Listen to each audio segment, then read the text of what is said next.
right, today I'm going to show you how to set up a toe box and just do a toe alignment. We're not going to mess with caster or camber, so it's a pretty simplistic process from here on out. What we're basically going to do is make a perfect square or rectangle around your car and adjust your toe. There's going to be a few things you need. It's not very tool intensive by any means. All right, so you're going to want some fishing line, and I've got some that I've been using that are just kind of wrapped up here, and you're going to want a weight. You'll see later the weight kind of helps you out. I'm using a tape measure. I recommend using like a 12-inch scale, like a metal scale, so it's just a little sturdier than what a tape measure is, but that's what I'm using. I'm going to be using some grease, which we're going to stick between pieces of cardboard here. So this is just like a Pizza Hut box. It could be anything you want. Just basically, these are going to act as like turn plates. So we're going to put grease in between this. So when the wheels on it, we make adjustments, it can physically rotate easy. Some people like to use garbage bags, which also tend to work, but I've just always done this, and that's just what I'm sticking with. You're also going to need 4 jack stands. I've only got 2 here, but you're going to need 4. And you're going to need 2 poles. The length that I cut mine are at 6 feet. You're basically going to want to cut them long enough that they stick out past your wheel on both sides of your car when they are placed on jack stands, which I'll show you here in a second now. All right, so take your 2 boxes, your cardboard here that you cut. It could be anything you want. Again, these are just Pizza Hut boxes I cut. Just kind of split it. It's a nice, good size. It is wider than my wheel contact area. It's going to be hitting the concrete. Take some just grease. Don't be shy about it.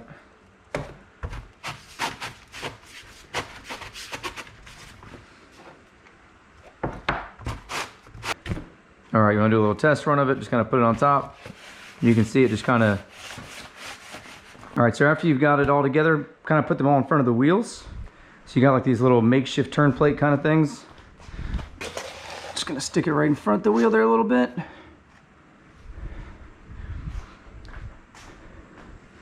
And now, make sure your wheel is straight. Push the car forward. Once you're in the center of it, lock your e-brake there, take a look. Pretty good there, pretty good there, good there and there.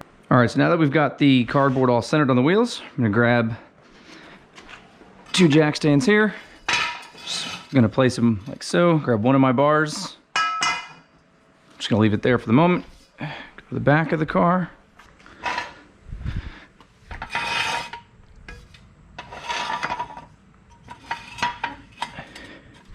Do the same thing. So we've kind of got a bar in the back now on jack stands and a bar in the front. I will tweak them here in a second. All right, so here's where you'd grab your fishing line now and one of your weights. Again, I've already kind of made one because I've done this. You're gonna kind of go to, doesn't matter if you start at the back or the front of the car, but you're basically gonna tie a knot to get around one end of it and then run the other end all the way down to the existing pole and put a weight on either side of them. All right, so I tied a knot on the end of my end here. Just gonna kind of loop it around here. Grab the other end of your fishing line.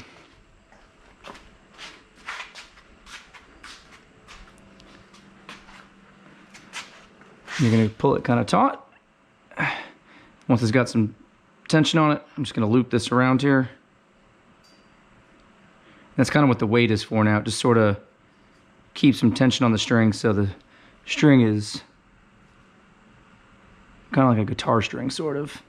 If you need to, you can just kind of turn the bar a little bit. All right, so now you've got the poles kind of set up, and what we're gonna be doing is we're gonna wanna take a measurement from the center, find something that's a solid point here. I'm gonna take the center of my hub here and come to out to the line. That's gonna give me a measurement. We're gonna get one in the back, and we're gonna do it in all the corners. But before we even do that, you wanna make sure this line, try to get as level as you can with the center of the hub here. So in my case, my jack stand's a little too tall, so we're just gonna lower it down there a notch. It's actually pretty close to center. Depends on all perspective here, right? So if you look at it from here, maybe it's good. If I come down here, it looks a little high. All right, sorry it's a little darker now. I had to close the garage. Florida decided just to have a downpour. But, so what we did now is we connected the, the fishing line to the pole in the back, to the front, all the way around the car.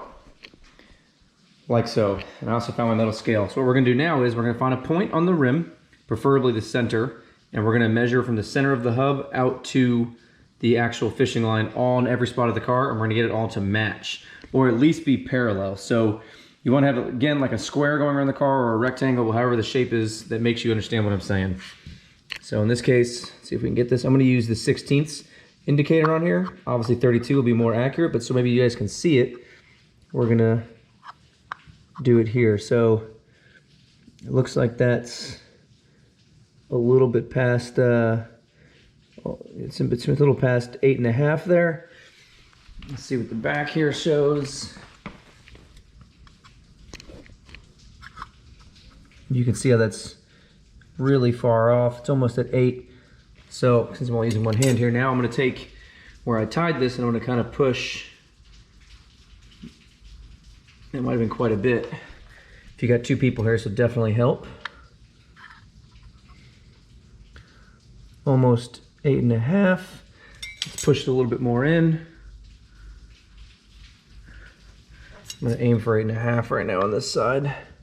All right, so I just set it. We got an 8.5 all the way around. Let's give you a quick little gather if that doesn't make any sense what I'm saying. There's a driver's side front, 8.5. Driver's side rear.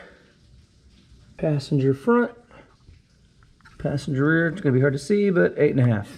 All right, so in my case, I was able to have the same measurement all the way around. If you have like a staggered setup where your rear wheels maybe are a little wider, the track width is wider in the rear than the front, or vice versa, your lines are not going to be equal all the way around. You might have, you know, a little bit wider in the back, or whatever the case may be. But the idea is to at least have 2 parallel lines. So at least your front wheels match and your rear wheels match.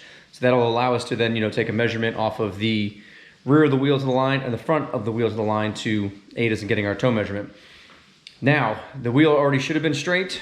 I'm gonna double check. Mine is straight. I got any of the play that was out of it out. And now what I'm gonna do is measure the rear and the front and log those down. All right, so here we are at the passenger wheel. You can already kind of see some of my grease is kind of going through it. I like to leave a little bit extra cardboard here in the front, I forgot to mention. If not, you rip off another piece. And I like to do it so I can actually write my measurements on this. It's just kind of convenient, it's just the way that I've done it. So again, I'm gonna try to stick to the 16th graduation. So if you've got 30 seconds, it's obviously gonna be more accurate. And I'm gonna hopefully do this so you can see what's going on. So I'm gonna grab it and I'm going to essentially put it on the edge of the rim here. Try not to be sitting on the tire, you wanna be on the rim itself. Now what I like to do is kind of get it to touch the rim and just barely just poke the wheel ever so gently, the tire ever so gently that is, with this to kind of help me stay stable. And I'm gonna come up and get as straight as I can and come right over it. And don't touch the string, but come right below it. So it looks like a pretty good 10 1/4. I don't know if you can see that, but 10 1/4. So I'm just gonna write down here, we'll say 10 1/4. All right, so here we are going to the back. Can do the same thing. Now, if we can see, it's kind of hard to, but it looks like the reading is about a 1/16 bigger than 10 1/4. So for conversation's sake, so maybe you get an idea of this, we'll just kind of put 10 inches and we'll say whatever, 1/2 inch. It's a little bit smaller than a 1/2 inch, but this might help you understand something now. So we're gonna say the bottom of this cardboard is the actual line, right? So if I put a dot here, 10 1/2 is a greater distance from here to the line. This is a shorter distance. So to hit this line, I'd be going downward. So this would be kind of going down, we'll just say, to that, which is my 10 1/4. So if you were to mimic the wheel now, if you're looking how the wheel is going that way, this is clearly showing the front of the wheel is being towed out. So if this was to go the other direction, it'd be towed in. So essentially, if that doesn't make any sense to you, if the front of your tire measurement is bigger than the rear, then it'd be towed in. If the measurement on the front of the rim is smaller, then it'd be towed out.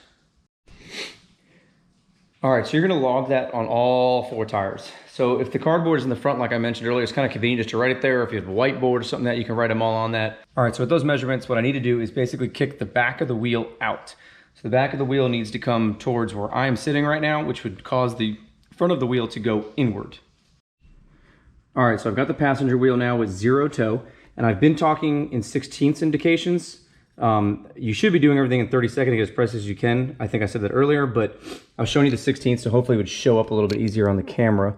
So I'm gonna show you now in 16ths though, if this will come across. So it looks like that's about a 30-second mark right in front of the 26. Let's go over to the rear. All right, so from the point of the view in the camera, I'm not quite sure what it's showing you. What I do recommend is whoever's measuring it, if it is yourself, make sure you try to get in the same situation, the same point of view, everything as you're doing it, because perception is a lot on this. I mean, you can tweak the, the scale up, down, left, right, but as long as the same person's doing it, at least you'll have the same consistent measurements all the way around. So now let's get to the driver's side. All right, so let's do the driver's side now. I'm doing everything from this point on out in 30 seconds as it's more accurate.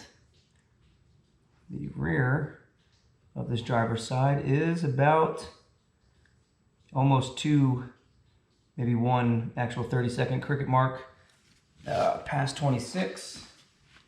And this is almost dead on the 26. So the rear of this side is actually a bigger number, so I've got a little bit of toe in. So now let's adjust to, compensate. All right, so here's my tie rod. You're gonna have to loosen the actual nut here first. So get that loose. And then you're gonna have to grab a 14 millimeter. And what I wanna be doing in this case is, since I've got toe in, I need to be getting a little bit of toe out. So if I move the wrench counterclockwise or upward in this case, it will be sucking the rear of the wheel inward. So we're just gonna kind of make an adjustment there. And that wasn't maybe a lot, so we'll go a little bit. You're just gonna have to play with this here.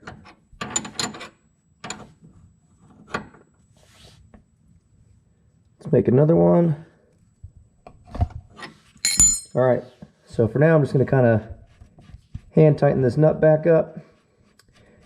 And let's check our adjustment. All right, so another piece of advice is make sure your steering wheel is either locked. Throw a 2x4 in there, throw straps, do something just to hold it steady, because as you do your tie rod adjustments, the steering wheel sometimes will start to move, which if your steering wheel turns, then it's basically throwing the entire center of the wheel off. And maybe your alignment might be okay, but then your steering wheel is going to be totally crooked, and that would drive me up the wall.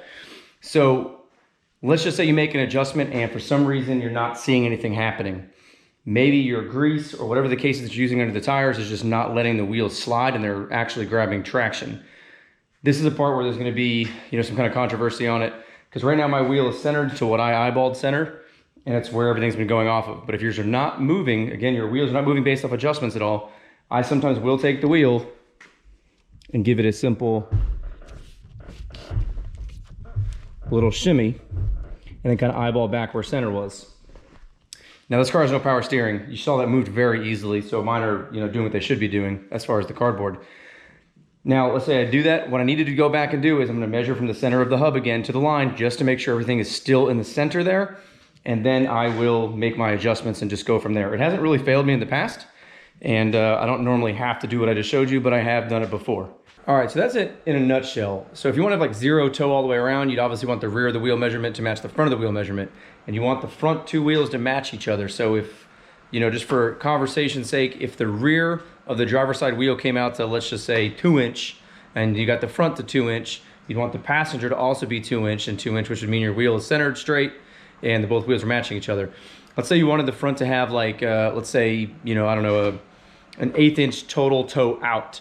That would mean on the driver's side, you'd want it to have a total toe out of a 1/16, and the passenger side, you'd want a 1/16, which would total out to a toe 1/8 inch. The back, I've just kind of set at 0, and the front I've actually set at 0, in case you're just curious. The front of this car's got -1.5 degrees of camber in the rear and -2.5 in the front. That's what I typically drive on. I haven't really messed around with it too much. Hopefully this next year with maybe some more track time on it, I'll actually get to messing with it. And once you do what I just showed you once or twice, it actually gets pretty quick. And as long as your alignment's already done once, making small adjustments is pretty easy. I can't stress it enough that whoever is doing the measurement, if it's you or someone else, whoever starts doing the measurements, make sure they're the ones that continue to do the measurements throughout. Again, perspective of looking at the 12-inch scale or 6-inch, whatever you so choose to use, is very key to this. I showed you in the beginning of the video that I was using a 1/16 scale, and I highly recommend doing a 32nd. I only did it as 1/16 just because I thought it'd be easier to see the bigger graduations for you to follow along at first. So definitely recommend doing a 32nd just because it's a finer measurement and you're going to get more accuracy out of it. Along with whoever is going to start measuring, whoever starts with doing the hub to the line should be the one that I think does the rim to the line to the front and the back. It's all perspective of how you're looking at the actual 12-inch or 6-inch scale or tape measure, whatever it is you're using. I mean, if you were to look at it from a different angle, you can tweak the measurement just by visuality, if that's even a word. Visually, you can tweak it very simply. So the same person who starts should be the same person that does the entire alignment. So as usual, if you did see something I did that was crazy, wrong, you disagree with, whatever, if you want to call me out, I guess call me out in the comments, but preferably just do it nicely so the people that are watching the video maybe can read the comments and see something that they maybe had a question on what I did and someone else has already answered it down below, or corrected something that I just did wrong at a key point. But I've been doing the same method for a little bit now, and it seemed to work out for me. So as usual, I appreciate everybody for watching, and see you next time.